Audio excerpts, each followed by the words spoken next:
Hola, yo soy Carla y bienvenidas y bienvenidos a un nuevo episodio de Estación Global. Hoy, como siempre, me acompañan Viri y Alfredo y platicaremos un poquito sobre las inundaciones en Europa, la política migratoria en Estados Unidos y la crisis en Líbano. Así que quédense con nosotras. Once Digital presenta Estación Global. Explicamos los acontecimientos internacionales más importantes de la actualidad. Me gustaría contarles de dos datos importantes que pasaron esta semana en términos de política migratoria estadounidense. Primero, salieron los datos del Departamento de Seguridad Nacional en Estados Unidos y lo que nos dicen estos datos es que en junio se registraron más de 180,000 migrantes detenidos en la frontera sur de Estados Unidos, que es el 4.5% más de lo que se registró en mayo y es la cantidad más grande que se ha registrado desde que Joe Biden entró a la presidencia de Estados Unidos. Además, es súper importante también decir que de octubre del año pasado a el día de hoy se han detenido más de 1 millón de migrantes en total que van de Centroamérica y México hacia Estados Unidos y que este dato, o bueno, esta cantidad de migrantes supera al del año pasado, ¿no? Exacto, lo que estamos viendo es un aumento bastante considerable en la migración hacia Estados Unidos desde Centroamérica y desde México hacia, pues, Estados Unidos. También los datos nos muestran que 34% de estas personas Son mexicanas. bueno, no, un tercio de las personas son mexicanas y 34% están volviendo a intentar entrar a Estados Unidos. Es decir, ya los habían agarrado, regresado y están intentando volver a entrar por este sueño americano prometido de Estados Unidos. Además, es súper interesante que todo esto viene después de algo que ya habíamos platicado en este podcast, que fue la visita de Kamala Harris a Centroamérica y a México, y donde dijo como, No vengan. exacto, los migrantes que quieran migrar por mejorar su estatus de vida o por otras situaciones, es válido, pero no vengan a Estados Unidos porque no van a ser recibidos. Sí, sobre todo que desde el principio de la pandemia Donald Trump había puesto esa política que se llama Título 42, que es una política que cualquier persona que llegue a Estados Unidos puede ser denegada la entrada por cuestiones de riesgo sanitario. Entonces, a partir de eso, se han regresado a muchísimas más personas por COVID para que no entraran a las fronteras. Bueno, pero por otro lado, esta noticia, la verdad, se me hace mucho más compleja, pero interesante. Y el punto es que Andrew Hanan, un juez de Texas, un juez federal de Texas, declaró inconstitucional el programa DACA. Me parecería importante que nos des un poquito de contexto de qué es DACA para que entendamos mejor. Claro, el programa de acción diferida para los llegados en la infancia, por sus siglas conocido como DACA, es este programa que parte de una orden ejecutiva de Barack Obama en 2012, la cual establece que los llegados en la infancia menores de 16 años a Estados Unidos pueden aplicar a una ciudadanía de manera legal y que no sean, pues sí, que no tengan papeles y así poderles proveer una mejor vida como ciudadanos estadounidenses y puedan entrar a escuelas o tener seguro médico o diferentes cosas Sí, que aplicar a tienen. becas universitarias. Sí, básicamente regularizar su estancia en el país. Exacto, que tengan los mismos derechos que cualquier otro ciudadano estadounidense. Y lo que pasa con esto es que en 2020, el año pasado, Donald Trump intentó derogar esta orden ejecutiva de Barack Obama y llegó a tal grado que el tema pasó a la Corte Suprema y la votación fue una votación muy, muy cercana y fue de 5-4 y por eso el programa sigue en pie. Pero de esta manera, Andrew Hanan lo que hizo fue apelar a la inconstitucionalidad de este programa, diciendo que como no está establecido en las leyes y que partió de una orden ejecutiva, es inconstitucional. O sea, que en realidad no fue votado o algo así. Exacto, como no está tal cual codificado en las normas del país, pues sí, es inconstitucional.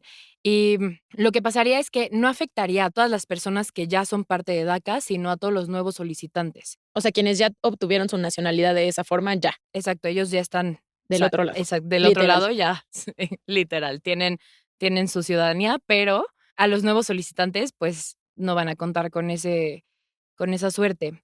Sin embargo, no todo está perdido. Lo que pasa ahora es que el tema se va a llevar a el Tribunal de Apelaciones del Quinto Circuito Intermedio, el cual es un tribunal muy, muy conservador, de los más conservadores de Estados Unidos.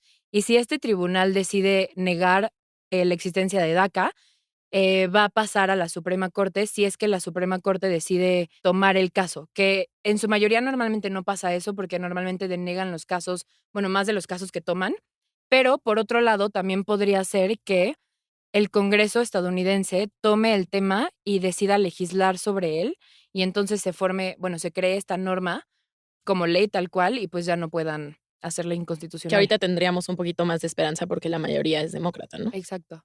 Que no hay tanta probabilidad de que suceda porque, como hemos visto antes, han intentado legislar al respecto, pero sí hay un rayito de luz en el tema. Bueno, esperemos que este programa tan importante como DACA pueda continuar y siga ayudando a tantas y tantos jóvenes. Bueno, a mí, por otra parte, me gustaría que platicáramos de las inundaciones en Europa, pero específicamente en Alemania, ya que es un tema que no habíamos visto sucediera hasta ahora en esta zona. Lo que está pasando es que están habiendo lluvias como nunca se habían visto en estos países, como Luxemburgo, Bélgica, Alemania, Países Bajos, y esto está haciendo que los ríos se desborden y que las presas estén a punto de estallar. Las inundaciones han sido de tal magnitud que ha arrastrado casas completas, coches, calles y ha matado alrededor de 200 personas. Lo que vi es que Alemania fue el país más afectado porque si bien todos están más o menos preparados para un alto grado en los niveles del agua, por ejemplo, Países Bajos en Ámsterdam que tienen estos programas para que cuando sube el agua estén preparados, lo que pasó en Alemania es que sí hubo un buen pronóstico del clima, sin embargo, los medios no lo reportaron como tal. O sea, lo que pasó es que no dijeron guárdense, váyanse de este lugar, va a pasar tal, y entonces, pues, o sea, no estaban listos para esto. Sí, claro, y lo que justo las personas que han muerto ha sido porque se quedan encerradas dentro de sus propias casas, o sea, no estaban preparados para ir a algún albergue o para subirse a sus techos o lo que sea, o sea, de verdad no estaban preparados. También ha provocado que más de 200,000 personas se queden sin luz y sin internet, que además hace que estén súper incomunicados porque además de no tener, pues, señal o teléfono, las carreteras están completamente cerradas, igual que las vías del tren. Entonces, digamos que están atrapados. Angela Merkel, la canciller de Alemania, no estaba en el país en estos momentos porque estaba en su última entrevista como canciller con Joe Biden en Estados Unidos, porque se elegirá un nuevo canciller en septiembre de este año. Y respecto a esto, creo que es importante mencionar que en la prensa ha salido mucha indignación con respecto a un tema de las elecciones, que es este candidato que es el favorito para ganar como el reemplazo de Merkel y que durante un evento de homenaje a las víctimas se rió y hay una foto muy impresionante de él riéndose durante este evento y ha causado críticas hacia él muy importantes. Sí, el candidato se llama Armin Laschet y antes de que lo capturaran en esta foto que bien dices y deberían de buscar todos para verla, está muy impresionante, le habían preguntado que si estas inundaciones haría que si él ganara, de algún modo cambiara su manera de hacer política de cambio climático y dijo, y cito, no cambiamos de política por un evento de este tipo. Lo que siento que está restando importancia a pues la tragedia que están viviendo y por otro lado, también hay una foto de Angela Merkel el domingo 18 de julio, que fue a otro homenaje a estas zonas afectadas, donde sale tomando de la mano a la líder estatal, que además es del partido opositor. Entonces, claro, si comparas las dos fotos, ves un cambio radical de actitud, Y ¿no? de Hacia la personas tragedia. que pertenecen al mismo partido, que pensarías que tienen un tipo de conciencia similar Sí, o o de misma valores. mentalidad, pero no. Y también en ese sentido de las elecciones y del cambio climático que mencionas, es importante mencionar que el Partido Verde en Alemania ha crecido mucho en los últimos años y ha ganado bastante importancia para el país. Sí, precisamente están ganando bastante seguidores y a lo mejor esta crisis hará que se vuelvan más fuertes en las elecciones siguientes y además, junto con lo de Armin Laschet y su actitud, pues que él ya no sea el favorito, ¿no? Será algo que tendremos que observar. Me parece muy importante hablar de esta noticia porque siento que hemos visto muchas noticias de sequías en África o en América Latina o de derretimiento de los polos, pero no habíamos visto algo así en Europa.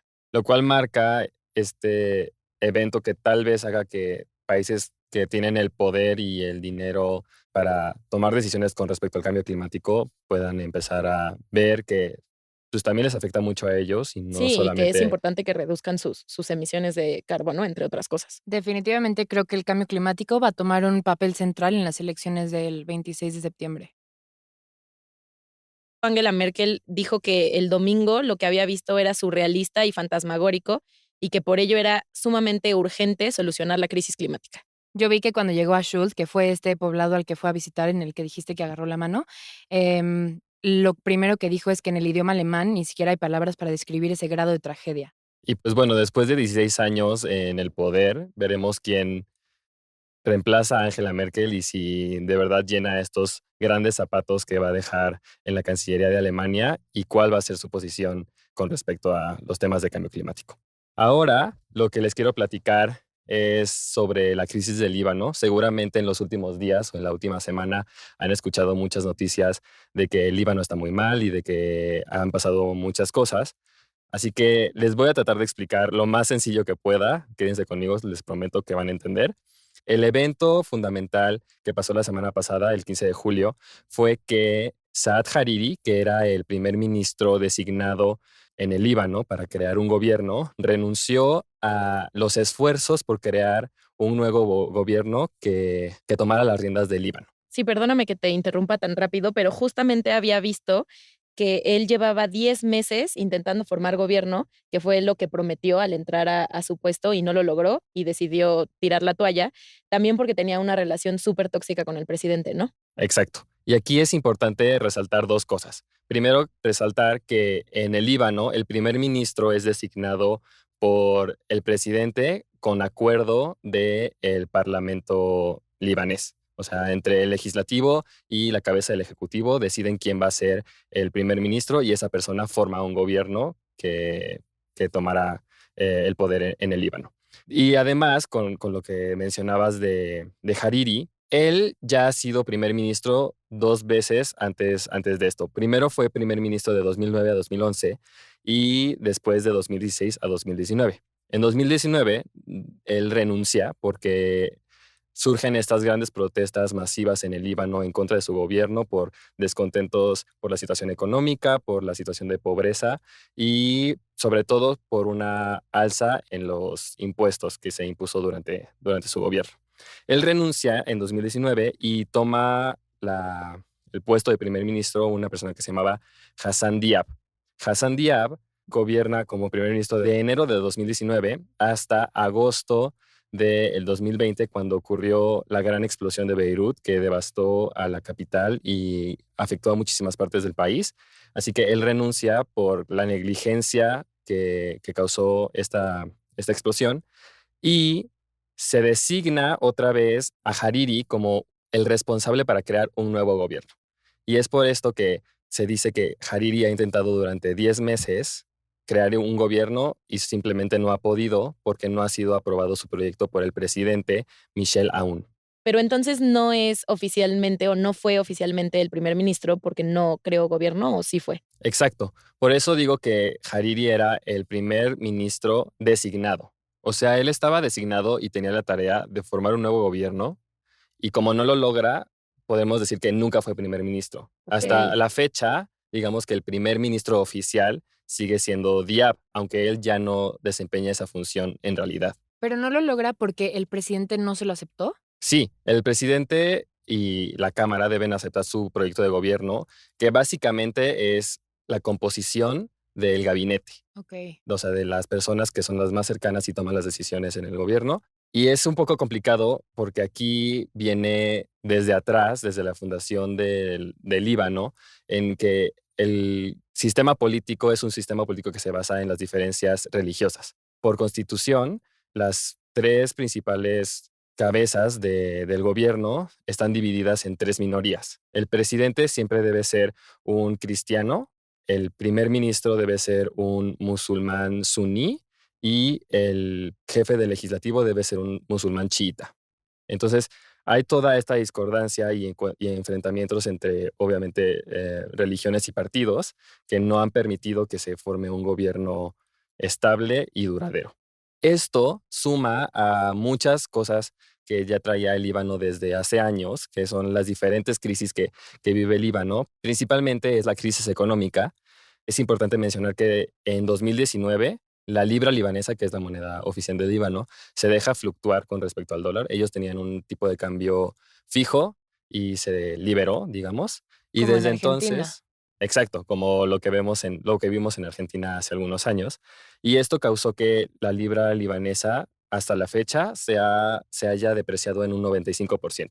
¿Y qué implica esto? Que las cosas son más caras y el Líbano es un país que importa el 80% de las cosas que consume. O sea, no producen mucho. No producen mucho, así que dependen de la importación y dado que su moneda se ha depreciado tanto, no No les les alcanzan las alcanza para divisas nada. para comprar cosas e importar y alimentarse, suministrar gasolina, energía, luz, internet. O sea, Todo. todos los servicios básicos están en crisis en el Líbano. Y también hay un dato muy importante que hizo público el Banco Mundial, y es que más de la mitad, casi un 55% de la población del Líbano vive en pobreza, o sea, en situación de pobreza. Aparte de esto, obviamente, ¿Hay tenemos... aún más? Sí, sí, les digo, el Líbano, justo leí un artículo que dice como las 5 crisis del Líbano, y son la política, la económica, la del COVID, que ahorita voy a ahondar más en eso.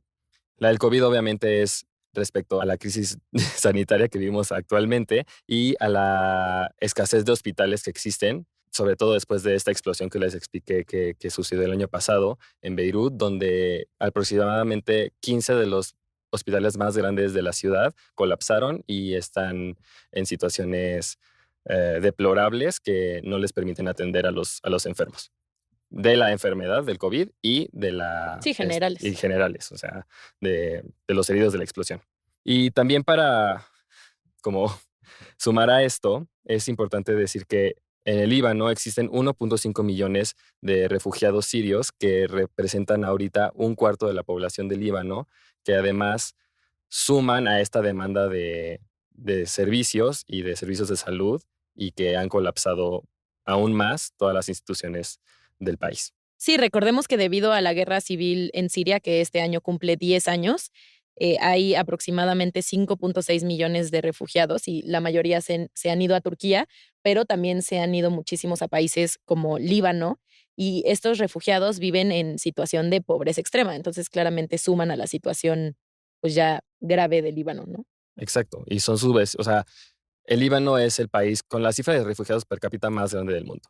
Y bueno, lo que sigue con respecto a la situación política del Líbano es que el próximo 28 de julio el presidente Michel Aoun llamó a una consulta sobre quién va a ser el próximo designado para volver a intentar crear un gobierno que tome las riendas del país. ¿Pero a quién Y consultó? consulta al Parlamento. Ok. Y las elecciones generales, que son para elegir al Parlamento, están programadas para llevarse a cabo en el 2022. Así que ellos van a intentar armar un nuevo gobierno para que en 2022 vuelva a cambiar, lo cual también trae muchísima incertidumbre y trae muchísimos problemas para el futuro del país. Bueno, después de escuchar de esta tan complicada y preocupante noticia, nos gustaría platicarles de otras de una manera más rápida.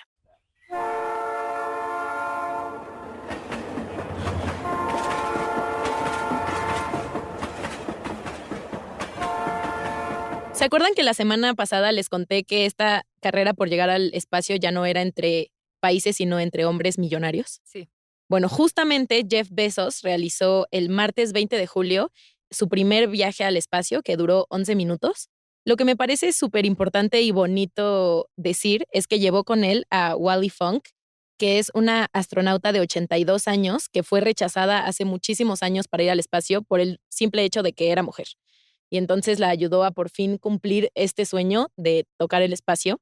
Y también llevó con él a un estudiante de 18 años, por lo que llevó tanto a la persona más joven como a la persona de mayor edad al espacio en la historia. Me gustó mucho el giro que le diste a la noticia, sin embargo, a mí en lo personal me preocupa mucho que haya estas personas gastando tanto dinero en ir al espacio cuando hay tantas cosas que se necesitan hacer ahorita y más en el contexto de la pandemia mundial que estamos Sí, viviendo. claro, y además Jeff Bezos, que ha sido súper criticado por los sueldos en su empresa, ¿no? Exacto. Por eso quise decir lo de Wally Funk, que me parece muy bonito que le haya cumplido su sueño después de tantos años.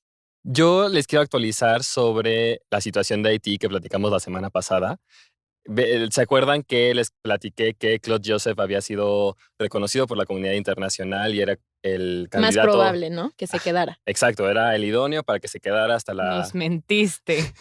Exacto, les mentí. Bueno, no les mentí, en ese momento era real, pero lo que pasó el 19 de julio fue que Claude Joseph renunció a ser el primer ministro interino de Haití para evitar futuros conflictos políticos y sociales en la isla, y por fin quedó en el puesto Ariel Henry, que es esta persona que les platiqué que fue una de las últimas acciones de Moïse nombrarlo primer ministro 2 días antes de ser asesinado.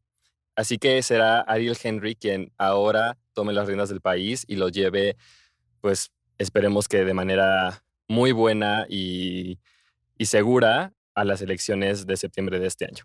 Oye, ¿y qué pasó con el que había nombrado el Parlamento? Pues, ¿Sigue ahí? Pues sigue ahí, pero con esta se espera que con esta renuncia de Joseph y el ascenso de Henry se calme toda esta situación de las 3 personas disputándose el Sí, poder. porque lo vuelve como más oficial que se pase la batuta de mano en mano, ¿no? Exacto. No que solo... Claro. Exacto. Además, recuerden que, como les platiqué, el Parlamento de Haití no tenía oficialmente las funciones o no funcionaba de manera idónea para que este nombramiento fuera Oficial o legítimo, ¿no? legítimo. Exacto. Yo por último quería también actualizarles, al parecer esta es una semana de actualizaciones, que Pedro Castillo por fin fue proclamado el lunes 19 de julio como presidente constitucional de Perú, y pues Fujimori básicamente había presentado miles de impugnaciones al respecto, pero ya fueron descartadas todas y Castillo ganó con un 50.12%, lo cual eran alrededor de 45,000 votos, que es nada, es una... Sí, sigue siendo un empate técnico. Durísimo. Sí, se habrían repetido las elecciones en muchos otros países, pero no sé, se me hace relevante decirles que esto se da 8 días antes de la fecha que estaba planeada para hacer el cambio presidencial, que es el próximo 28 de julio, que justamente es el día que se cumplen 200 años de la independencia de Perú. O sea, súper simbólico. Súper simbólico. Y va a ser interesante ver qué pasa con Fujimori, porque como recuerdan, está siendo investigada por estos crímenes de corrupción y la silla presidencial era una de sus únicas escapatorias. Sí, era para no terminar en la presidente o cárcel. Ajá. Exacto. Entonces ya veremos qué pasa con ella. Bueno, y hasta aquí llegamos con el episodio de hoy. Muchas gracias por acompañarnos y gracias, amigas, por haber estado conmigo. Les recordamos seguirnos en nuestras redes sociales en Facebook, Twitter e Instagram como @canal11tv y escucharnos por las plataformas de Spotify, Apple Podcast y YouTube. Hasta la próxima. 11 Digital presentó Estación Global. Las opiniones vertidas en este programa son responsabilidad de quienes las emiten. El 11 las ha incluido en apoyo a la libertad de expresión y el respeto a la pluralidad. Moderado por Carla Pausic, Alfredo Góngora y Viridiana Hernández. Coordinación de producción, Daniela Cuapio y Moisés Romero. Diseño sonoro y postproducción, Franco González. Con una investigación de Viridiana Hernández.